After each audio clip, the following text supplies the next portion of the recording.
So friends, today we'll discuss about the plantar response. Plantar response. So what is plantar response? So plantar response is a superficial reflux. So it is a superficial reflux. And we know there are two other types of superficial refluxes, like abdominal reflux is also a superficial reflux, and cremastric cremastric is also superficial reflux. So plantar response is also a superficial reflux, and it is also the nociceptive reflux. Nociceptive reflux. So what is the root value of plantar response? Root value is S1. So root value is S1. And what are the various responses you can get while you are eliciting the plantar response? So first we'll discuss how you will going to elicit the plantar response. So this is the sole of the foot. So for eliciting the plantar response, you will use the hammer and you will strike the heel on the lateral aspect, and you will go up to the little toe, and then you will move medially second metatarsal up to the second metatarsal bone. You will not hit the ball of the great toe. You will not hit the ball of the great toe. So how you are going to elicit the plantar response? You will use the hammer, the distal end of the hammer. You strike on the lateral aspect on the heel of the sole of the foot. This is the sole of the foot, and then you will go on the lateral aspect up to the little toe. Then you will turn medially up to the second metatarsal joint. You will not touch the ball of the great toe, because if you touch the ball of the great toe, then you will get the flexor response. Flexor response, even if the patient is suffering from upper motor neuron lesion. So even if the patient is having the upper motor neuron lesion, you will get the flexor response. Normally what happens in upper motor neuron lesion, the response is extensor. Response is extensor. But if you will strike the ball of the great toe, you will get the flexor response even if patient is suffering from upper motor neuron lesion. So in this way you will elicit the plantar response. And what is the normal response? What is the normal response? If the patient does not suffer from any upper motor neuron lesion, what is the normal response while eliciting the plantar reflux? So the normal response will be the flexion of all five toes. Flexion of all five toes. And you will also see the dorsiflexion and inversion of foot. Dorsiflexion and inversion of foot. First is flexion of all the five toes, and second is dorsiflexion and inversion of the foot. And you will also see the contraction of adductors of thigh. Adductors of thigh, there will be contraction. And also you will find the contraction of the sartorius and tensor fascia lata.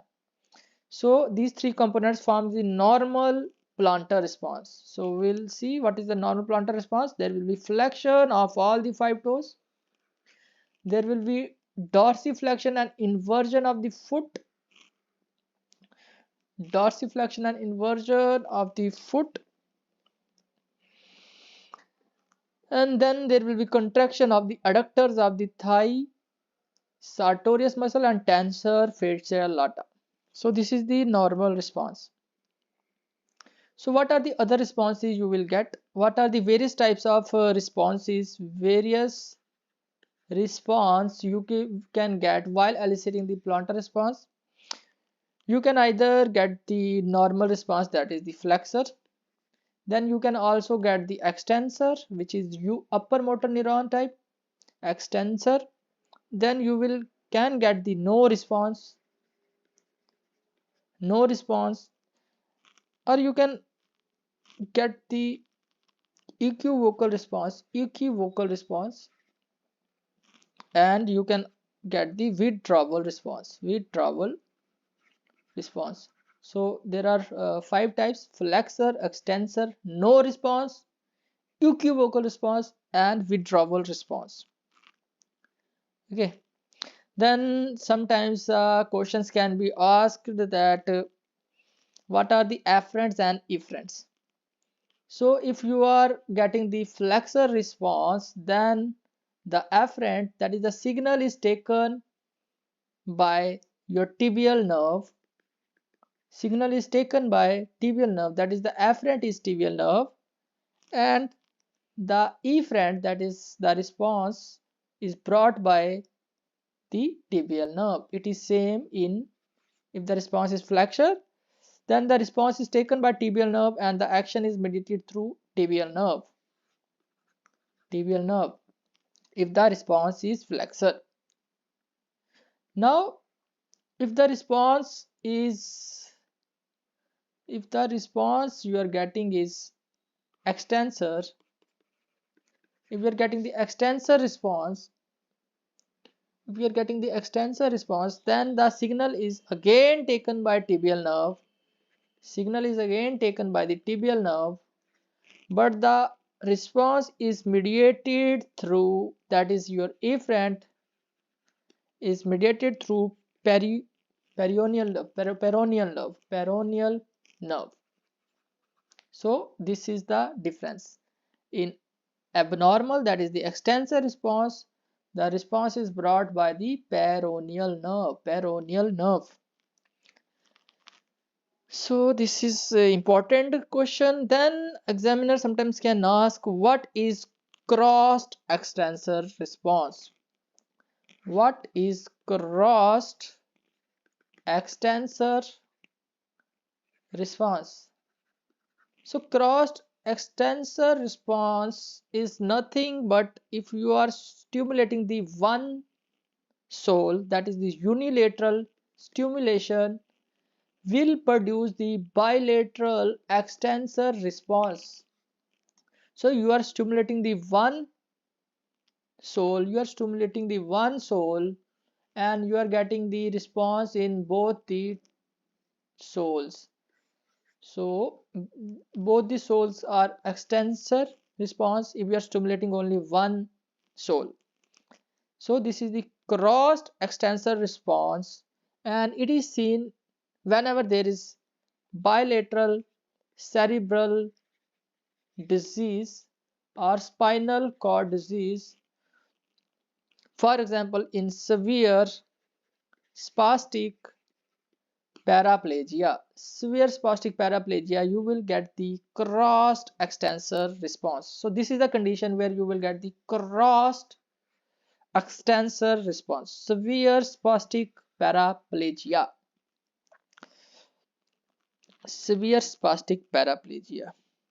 So this is about the crossed extensor response. Now one more question that can be arise, what is your equivocal response? Then your answer should be, normally you will get in if the response is normal, you will get the movement of the toe as well as fanning, but in equivocal response you will get only fanning of the fingers, only fanning of all the fingers, and you will find there is no toe movement, no movement of the toe is seen, but you will get the fanning of other fingers. This is one component of the equivocal response. Another component of equivocal response is the asymmetric flexor response on both sides. You are getting the asymmetric flexor response is also equivocal. Then third component of the equivocal response is your, in hemiplegic side you are getting no response, while in healthy soul, you are getting the flexor response. This is also equivocal response. In hemiplegic side of the foot, you are getting the no response, and in healthy side, you are getting the flexor response. This is also equivocal response. Now we'll see the abnormal plantar response, that is the extensor extensor response of foot.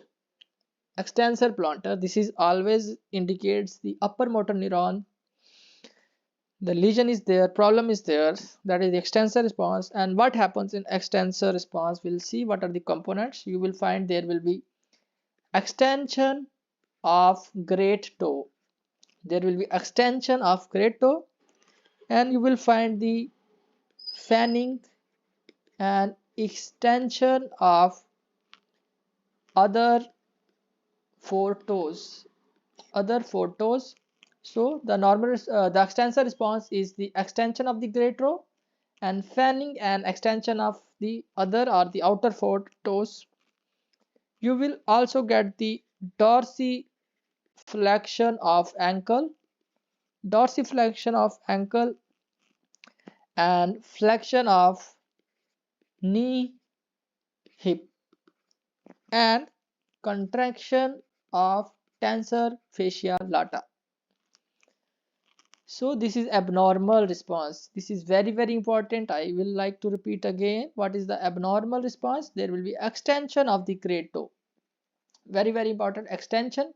You not only see the extension, you will also see the fanning and extension of the other or the outer four toes. In addition to that, you will see the dorsiflexion of the ankle and flexion of the knee hip and contraction of the tensor fascia lata. This is the abnormal response.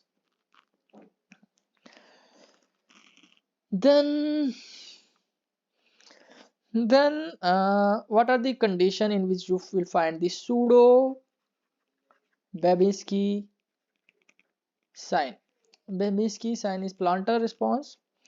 Pseudo babinski means the patient does not have any lesion, but you are getting the extensor plantar.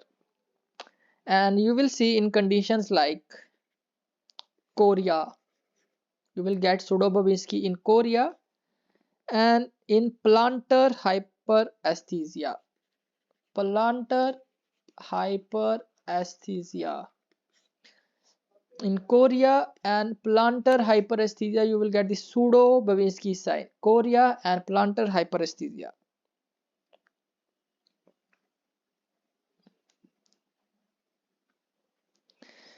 Then one more question can arise, that you are getting the, suppose you are getting the flexor plantar response. Plantar response is flexor, but there is brisk ankle jerk. Brisk ankle jerk with plantar flexor. So what are the conditions? You will get the brisk ankle jerk and plantar flexor. Then you will see, you will get in anxiety, you will get in thyrotoxicosis and hepatic precoma. Brisk ankle response and plantar flexor. Then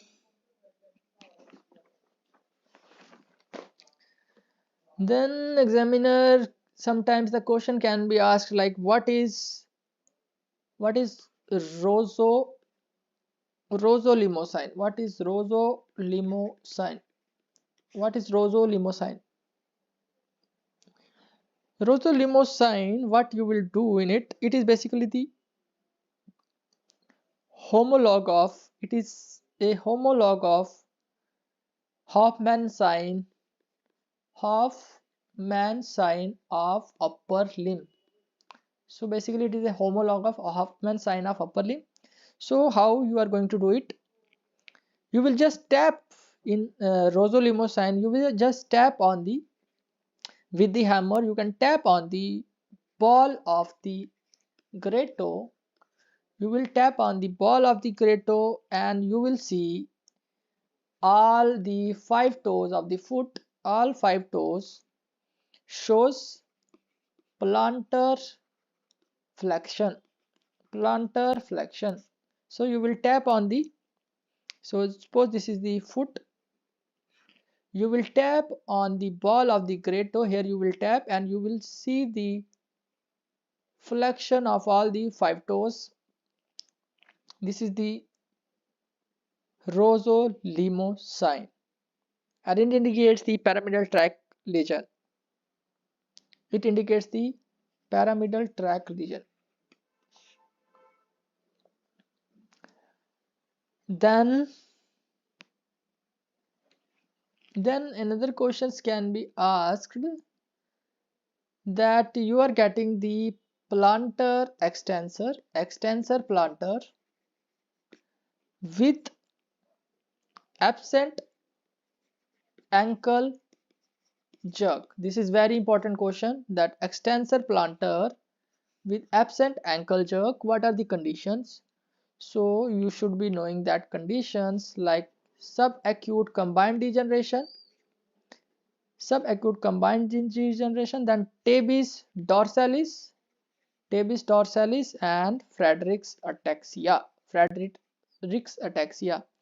These three are the conditions where you will get the absent ankle jerk but extensor plantar, subacute combined degeneration, tabes dorsalis and Friedrich's ataxia. Then examiner can ask, the question can be asked, what are the plantar equivalence? Plantar equivalence means what are the other methods you can get the plantar response other than striking the heel of the toe. What are the other ways of eliciting the plantar response? Basically the plantar equivalence occurs because of the widened reflexogenic zone. Widened reflexogenic zone can lead to the plantar equivalence response. So we'll see other methods. So suppose this is the shin, and this is the foot. We'll discuss what are the various responses. Suppose you are squeezing or compressing here. This is your calf muscle. And you are compressing it. And you are getting the response, that is the extensor. Then compressing the calf muscle and you are getting the response is your gardon response. This is gardon reflux. Other way of eliciting the plantar response. This is first is gardon. Then another way is with the help of index finger and the thumb. You will apply the pressure over the shin from above downwards and towards the middle side up to the ankle. And as you reach at the lower end of the shin, you will see the response. And this is the open hem method of eliciting the plantar response. Open hem. This is open hem. You will apply the pressure over the shin from above downwards towards the middle side of the shin and you will elicit the response. This is the open hem. And here the calf muscle compression is done. It is the gardon. Then one more method is the chadock. What you will do in this method, suppose this is the lateral malleolus, you will tap here with the hammer. You will tap here and you will get the extensor plantar. This is your chadock method of eliciting the plantar response. So 1, 2, 3. Then fourth method we'll discuss. There is a tendon known as Achilles tendon. You will apply pressure here. You will squeeze here on the Achilles tendon and you will get the response, plantar extensor. And this is known as the Schaeffer sign. for sign, Scafford sign, that is pressing on the Achilles tendon. Then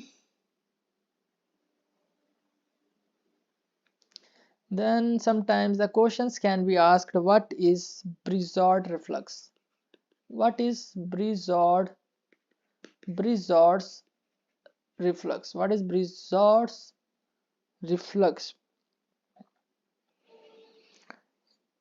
It is done whenever there is absent or amputated great toe. In absent or amputated great toe, how will you judge the response? In absent or amputated great toe, you will see the contraction of tensor fascia lata. It is equal to the extensor response. It is equal to the extensor response. Suppose if a patient does not have any toe and or the toe is amputated, then how will you assess the plantar response? You will take the contraction of the tensor fascia lata as the response, as the equivalent response to extensor. Okay, so this way you can do the reflex like I told you other methods like open hem, chadock, then gardon. You will elicit in that way if the great toe is amputated, and then you will see the contraction of the tensor fascia lata. So this is the Brizard's reflux. Then other questions that can be asked like if you are not getting any response, you are trying to do the plantar, you are trying to elicit the plantar and you are getting no response, then what you think? You should think either the patient is having very thick sole is there, or it may be the effect of cold feet is very cold, feet is very cold and you are not getting, that's why you are not getting any response, or the thick is sole is very thick. Then in neuropathy, peripheral neuropathy and myelopathy of S1 and peripheral neuropathy, you will not get any response. And also if the patient is in neural shock, you won't get any response. And if the technique is faulty technique, it is the most important faulty technique, you won't get any response. So if you're getting no response, you should think these possibilities like thick sole, cold feet, peripheral neuropathy, myelopathy and faulty technique, or the patient is in neural shock. Then what is the significance? Why you are eliciting? What inference you can get it? What is the significance of Babinski? Babinski is your plantar response. What is the significance? Then you will say it signifies the pyramidal tract lesion, upper motor neuron type. So it indicates the pyramidal tract lesion. Also you can find the Babinski in a child less than 1 year. Then you can also see in deep coma, deep sleep, and in anesthesia. So deep coma, deep sleep, anesthesia, you will get the Babinski response. Then you can also get this response in metabolic encephalopathy and hypoglycemia. You will get the Babinski response. Then you can also get is after seizure or convulsion, or in marathon runners,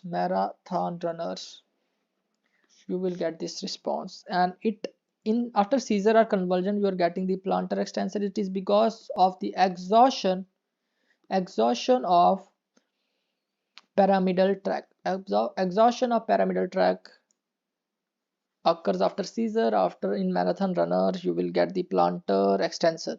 And in less than 1 year, because of the decreased myelination of the pyramidal tract, you will get the plantar extensor.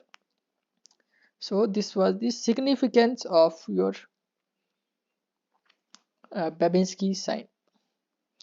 Now the one more question is why? What are the prerequisites? Prerequisites before doing the plantar response. You are eliciting this response. What should you think? Prerequisites. You should see whether and the sole is thickness. You should assess the thickness of the sole. You will see the any toe deformity, any sensations lost or not, any thickness, toe deformity, sensations lost or not. And if the toe is cold, you will first warm the sole with your palm. Warm with palm, you will do it if the sole is very cold. And also you will keep the knee extended. Knee should be extended. Then one more questions can be asked like why you are going to start from the lateral aspect of the foot. Why you strike the lateral aspect? Then your answer should be because of the presence of receptors. More receptors are present on the lateral aspect. That's why we strike the lateral aspect of the foot, because of the more nociceptor receptors are there. And if we strike the medial aspect, if we strike the medial aspect of the foot, then the response will be flexor, even even if the patient is having upper motor neuron lesion. Even if the patient is having upper motor neuron lesion, the response you will get flexor if you touch the medial aspect, if you strike the medial aspect of the foot. That's why the lateral aspect is chosen, because there are receptors are more, and also if medial aspect is strike, the response will become flexor even if the patient is having upper motor neuron lesion. So these are the all the important questions that can be asked if the plantar reflux is given to you in the examination. Thank you.